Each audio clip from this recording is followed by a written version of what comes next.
Good morning दोस्तों। मैं Indresh Kumar. Please channel might subscribe recon study academy.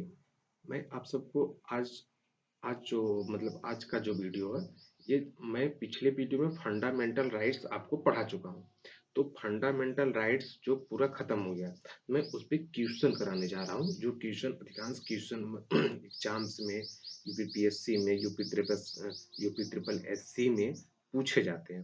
कहाँ पूछे जाते हैं? यूपी ट्रिपल एससी, यूपीपीएससी और जगह जगह यूपी लोअर पीसीएस में जो क्वेश्चंस पूछे थे, मैं उस पर आज चर्चा करने वाला हूँ। तो पहला क्वेश्चन मेरा ये है, किस किस वाद में कहा गया है कि समानता, समता और स्वेच्छा एक दूसरे को कट्टर शत्रु है? ये कौन कहा था दोस्तों? क्वेश्चन फिर ध्यान सुनना सुनो दोस्तों। किस वाद में कहा गया है कि समता और स्वेच्छाचारिता एक दूसरे के कट्टर शत्रु हैं? क्या है दोस्तों? कट्टर शत्रु है। ये कौन बोला था? ईपी रोयप्पा नाम, तमिलनाडु राज्य। ये ध्यान से सुनिएगा दोस्तों फिर से। किस वाद में कहा गया है, जो कोर्ट में इसका केस चल रहा होगा, किस केस चल रहा था तो सुनवाई हुई, फैसला हुआ है। तो किसके किसके बीच केस था दोस्तों? ई ईपी रोयप्पा बनाम तमिलनाडु राज्य के द्वारा था। समानता और स्वेच्छाचारिता एक दूसरे के कट्टर शत्रु हैं।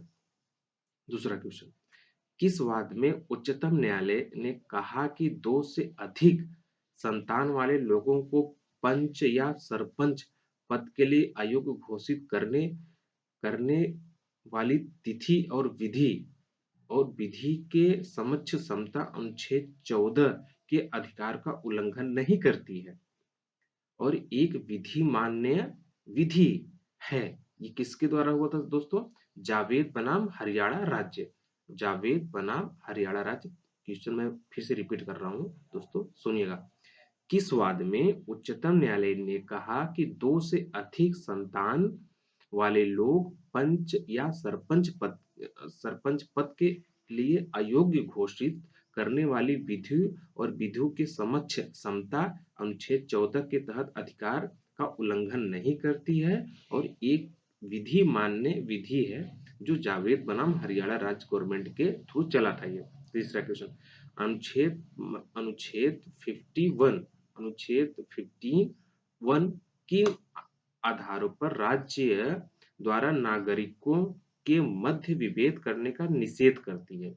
ये केवल धर्म मूल, मूल वंश, जाति, लिंग और जन्म स्थान, इनमें से किसी आधार पर। अनुच्छेद 15 द्वारा प्रदत्त मूल अधिकार किनको प्राप्त है? केवल नागरिकों को प्राप्त है। किसको प्राप्त है दोस्तों? केवल सिर्फ नागरिकों को प्राप्त है। अनुच्छेद 15 अनुच्छेद 15(1) में किसको नागरिकों के मध्य विभेद करने से रोकता है? ये राज्य और नागरिकों के बीच जो है, जो मध्य मनमुटाव, उसको करने से ये दोस्तों रोकता है। किसी होटल या दुकान और सार्वजनिक भोजनालय या सार्वजनिक मनोरंजन के स्थलों में नागरिकों को बिना भेदभाव के प्रवेश का अधिकार किस अनुच्छेद द्वारा प्रदान किया गया है? ये अनुच्छेद 15, ध्यान से, अनुच्छेद 15(2) के द्वारा प्रदान किया गया है। किस किस अनुच्छेद द्वारा नागरिकों को सरकारी या सार्वजनिक उपयोग हेतु समर्पित कुआं, तालाबों, सड़क और स्नान घाट के उपयोग का भेदभाव रहित अधिकार प्रदान किया गया है? ये अनुच्छेद 52 के द्वारा भी ये भी किया गया है। आप कहीं भी स्वतंत्रता है, आप कहीं भी जा सकते हैं, ये अनुच्छेद 52 के द्वारा। समाज के कमजोर वर्गों और संरक्षण के लिए प्रावधान किस अनुच्छेद में दिया गया है? अनुच्छेद ये 15 में दिया गया। किसमें दोस्तों दिया गया? अनुच्छेद 15 में दिया गया है। किस अनुच्छेद के तहत राज्य को यह शक्ति प्रदान की गई है? किस अनुच्छेद के तहत राज्य को यह शक्ति प्रदान की गई है? वह स्त्रियों और बालकों के संबंध में विशेष प्रावधान कर सकता है। ये अनुच्छेद 15(3) के तहत कर सकता है। अनुच्छेद 15(3) के तहत कर सकता है दोस्तों। किस वाद में महिलाओं का घरेलू हिंसा संरक्षण अधिनियम 2005 को संवैधानिक घोषित किया गया। संवैधानिक घोषित किया गया। ये डॉक्टर पालराज बनाम भारत संघ के वाद में हुआ था। किसके संघ में दोस्तों? डी पालराज बनाम भारत संघ के बाद में हुआ था। किस अनुच्छेद के तहत राज्य को सामाजिक एवं शैक्षणिक दृष्टि से पिछड़े वर्गों के लिए विशेष प्रावधान की शक्ति दी गई है? ये अनुच्छेद 15(4) के तहत किया जाता है दोस्तों। मद्रास राज्य बनाम चंपाकम, मद्रास राज्य बनाम चंपाकम और दौर इराजन मामले में दिए गए निर्णय के पश्चात कौन सा मूल अधिकार संशोधित किया गया था? ये भेदभाव के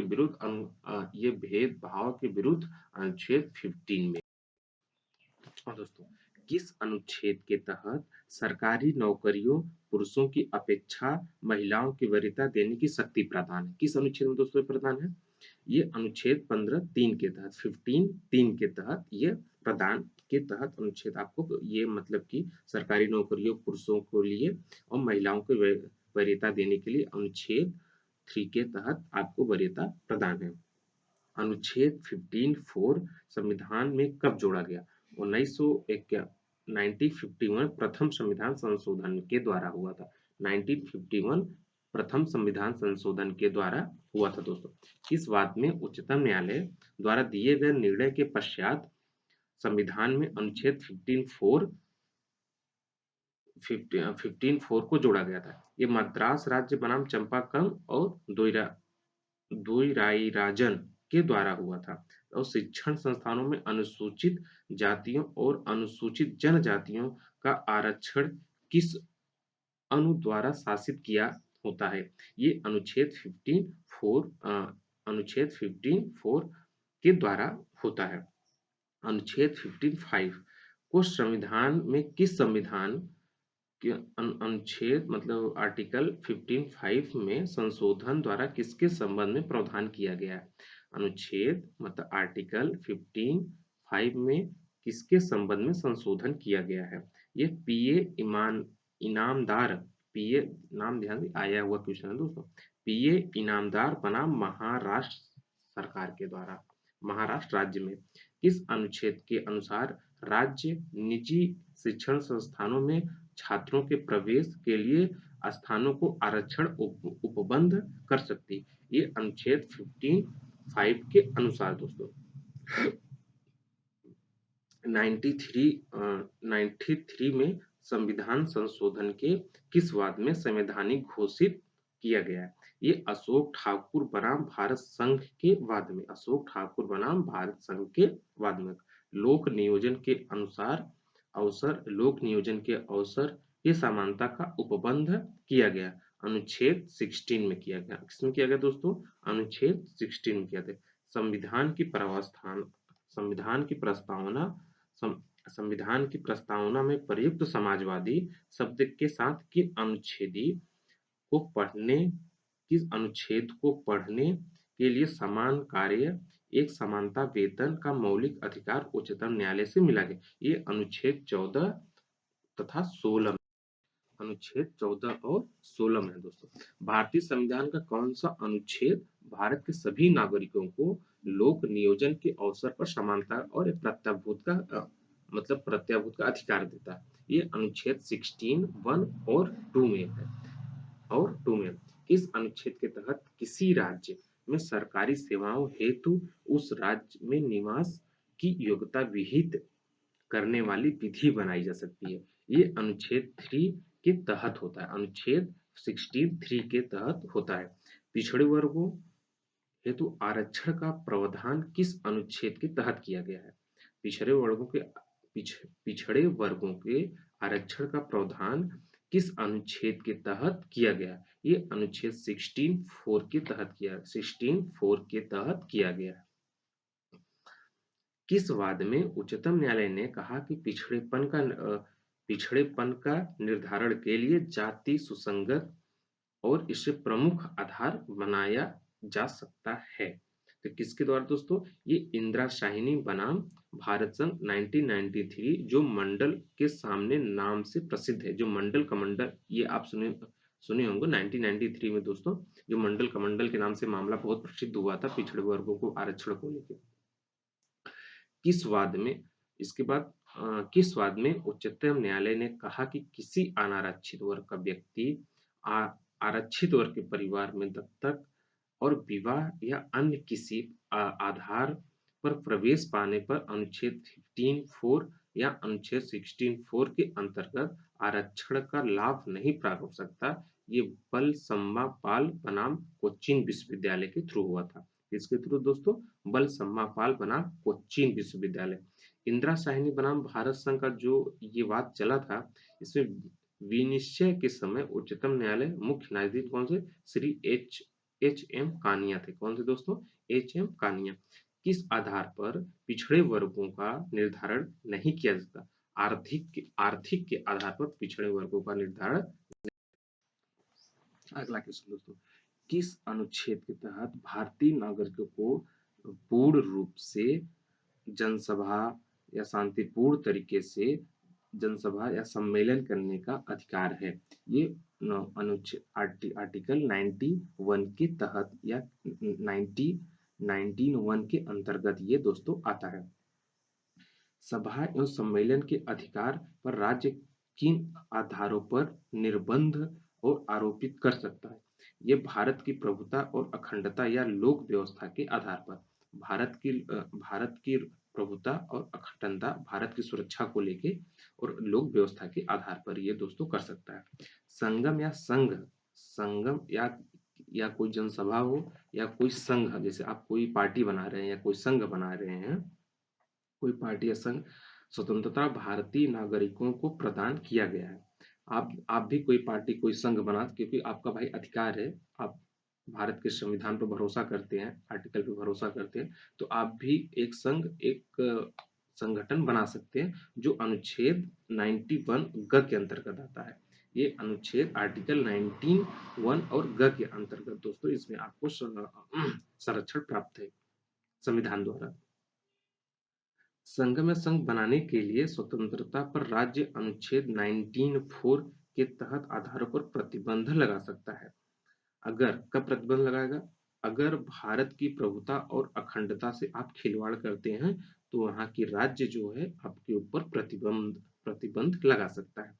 आप संघ या कुछ बना लिए, आप एक पार्टी बना लिए, तो अगर भारत की अखंडता और प्रभुता से आप खिलवाड़ करेंगे, तो आपकी वहां की स्टेट गवर्नमेंट आपकी पार्टी या संघ को निरस्त कर सकती है।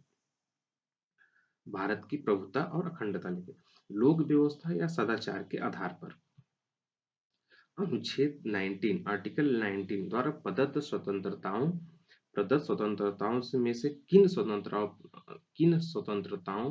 मतलब मतलब आजादी कह लीजिए, राज्य की प्रभुता और अखंडता के हितों में निर्बंध लगाया जा सकता है। ये वाक एवं अभिव्यक्ति की आजादी और दूसरा शांतिपूर्ण तरीके से सम्मेलन की स्वतंत्रता, सम्मेलन का आजादी और संघ की आजादी होता है। अनुच्छेद 19 द्वारा प्रदत्त आजादी किस पे आजाद राज्य द्वारा अनुसूचित जनजातियों और हितों में निर्बंध लगा जा सकता है। ये तो संरक्षण तथा निवास की स्वतंत्रता पर,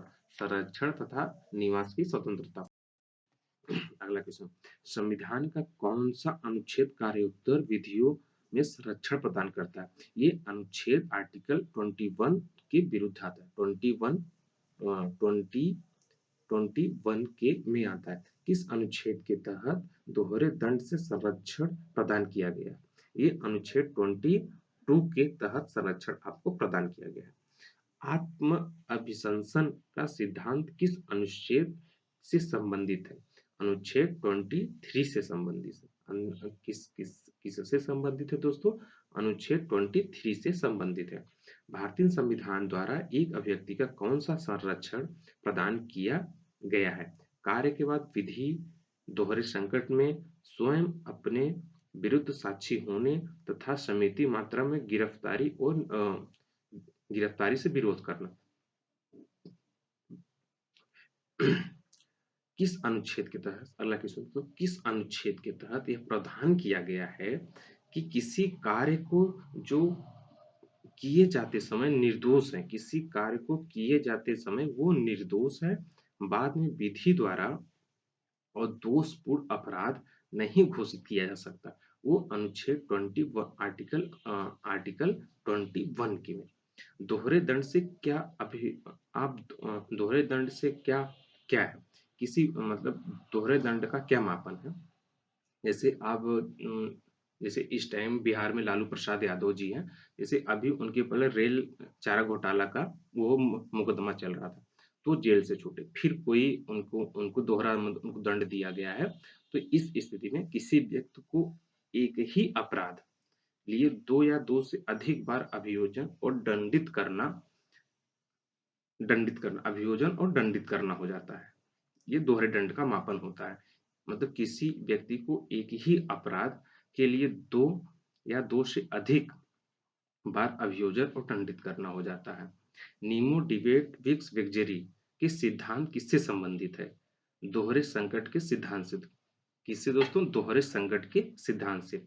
किस अनुच्छेद के तहत यह उपबंधित है कि किसी व्यक्ति को स्वयं अपने विरुद्ध साक्ष्य पाने देने के लिए विवश नहीं किया जाएगा? ये अनुच्छेद 23 के तहत दोस्तों। किस अनुच्छेद के अंतर्गत प्राण एवं दैहिक स्वतंत्रता का अधिकार सुनिश्चित प्राण एवं दैहिक स्वतंत्रता का अधिकार सुनिश्चित किया गया है? किस अनुच्छेद के तहत, किस अनुच्छेद के अंतर्गत प्राण और दैहिक स्वतंत्रता का अधिकार जो है दोस्तों सुरक्षित किया गया है? ये अनुच्छेद 21 के तहत, ये अनुच्छेद 21 के तहत दोस्तों। किसके तहत दोस्तों? अनुच्छेद आर्टिकल 21 के तहत आपको किया गया। किसी व्यक्ति, अगला क्वेश्चन, किसी व्यक्ति, अगला क्वेश्चन दोस्तों, किसी व्यक्ति को उसके प्राण एवं दैहिक स्वतंत्रता के अनुसार वंचित किया जा सकता है तो विधि द्वारा स्थापित प्रक्रिया के अनुसार। किसके द्वारा दोस्तों? विधि द्वारा प्रकाशित जो संविधान में प्रक्रिया है उसके द्वारा आपको किया जा सकता है। विधि द्वारा स्थापित प्रक्रिया को वाक्यांश किस देश के संविधान से लिया गया है? ये जापान के संविधान से लिया गया है दोस्तों। किस संविधान से दोस्तों? देखो ये नया टॉपिक मिल गया है। किससे दोस्तों? जापान के संविधान से। विधि द्वारा स्थापित प्रक्रिया को वाक्यांश किस संविधान से लिया गया है? जापान के संविधान से लिया गया है दोस्तों। अमेरिकी संविधान के अनुसार कोई व्यक्ति अपनी दैहिक स्वतंत्रता से किसके अनुसार वंचित किया जा सकता है? यह सम्यक विधि प्रक्रिया के अनुसार। किसके द्वारा? सम्यक विधि प्रक्रिया के अनुसार दोस्तों। किन मूल अधिकारों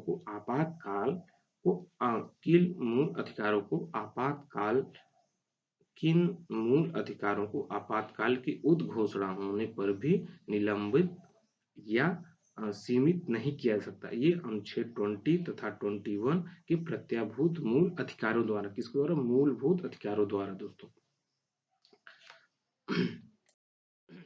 प्लीज माय चैनल सब्सक्राइब दोस्तों। Recon study academy. निवारक, निवारक के अधीन और निरुद्ध व्यक्ति कौन से अधिकार, मतलब उनको कौन सा अधिकार प्राप्त है? ये यूपीपीएससी 1994 में पूछा हुआ क्वेश्चन है दोस्तों। गिरफ्तारी का आधार जानने पर और अभ्यावेदन के अवसर का तथा 3 माह के अधिक निरुद्ध किए जाने का। निवारक निरोध के मतलब निवारक जो विरोध होता है उस व्यक्ति के सलाहकार बोर्ड या राय के बिना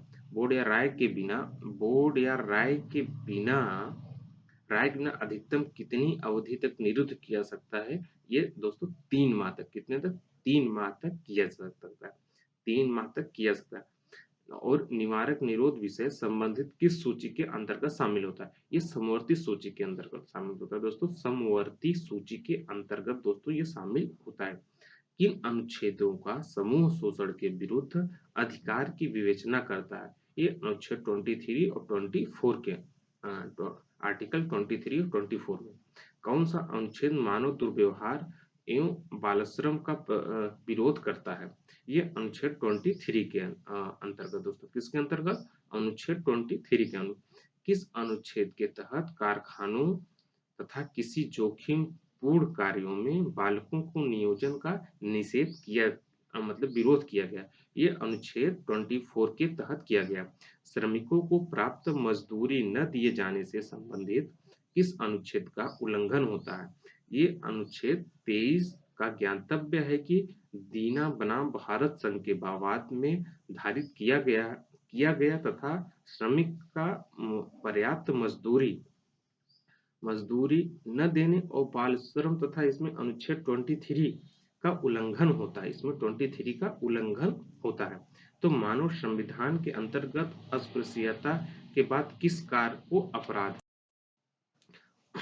अगला क्वेश्चन दोस्तों, धार्मिक स्वतंत्रता के अधिकार को राज्य किन आधारों पर निर्बंधित कर सकती है? ये यूपीपीएससी 2002 और 2007 में पूछा हुआ क्वेश्चन है दोस्तों, ध्यान से सुनिएगा, फिर मैं क्वेश्चन दे रहा हूँ। धार्मिक स्वतंत्रता के अधिकार को राज्य किन आधारों पर निर्बंधित कर सकता है, फिर बांट सकता है? लोक व्यवस्था, नैतिकता को लेते हुए और सदाचार के आधार पर। किसके इसके आधार पर दोस्तों? लोक व्यवस्था, नैतिकता और सदाचार के आधार पर। संविधान के किस अनुच्छेद के अंतर्गत सिखों द्वारा कृपाण धारण करना धार्मिक स्वतंत्रता का अंग माना गया है? किसके किसके थ्रू द्वारा? संविधान के किस अनुच्छेद के अंतर्गत सिखों को कृपाल रखना या फिर धारण करना उनको धार्मिक स्वतंत्रता का अंग माना गया है? ये अनुच्छेद 25 के अंतर्गत ज्ञातव्य है कि अनुच्छेद 25 के खंड 2 ख में प्रथम स्पष्टीकरण के अनुसार मतलब कृपाल रखने और मतलब कृपाल पास में रखना और सिखों की धार्मिक स्वतंत्रता का अंग है। अनुच्छेद 25 टू ग में प्रयुक्त हिंदू शब्द के अंतर्गत कौन कौन आते हैं? ये बौद्ध, जैन तथा सिख धर्म को मानने वाले लोग भी हिंदू के अंतर्गत दोस्तों आते हैं। संविधान के किस अनुच्छेद के अंतर्गत धार्मिक संप्रदायों को धार्मिक और पूर्त प्रायोजनों हेतु और संस्थाओं की स्थापना पर शोषण का अधिकार होता है? ये अनुच्छेद 26 के अंतर्गत आता है दोस्तों। किसके अंतर्गत? 26 के अंतर्गत दोस्तों ये आता है।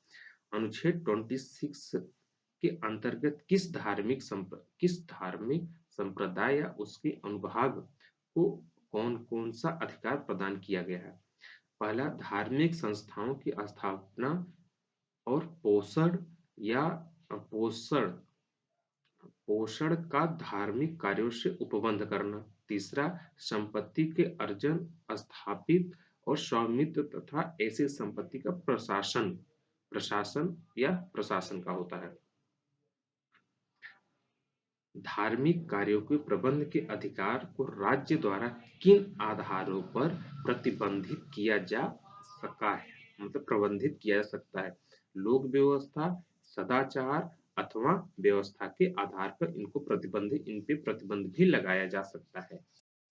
दोस्तों आज बस इतना ही। कल आगे का मैं आपको बताऊंगा। Please my channel subscribe recon study academy, please channel subscribe please दोस्तों।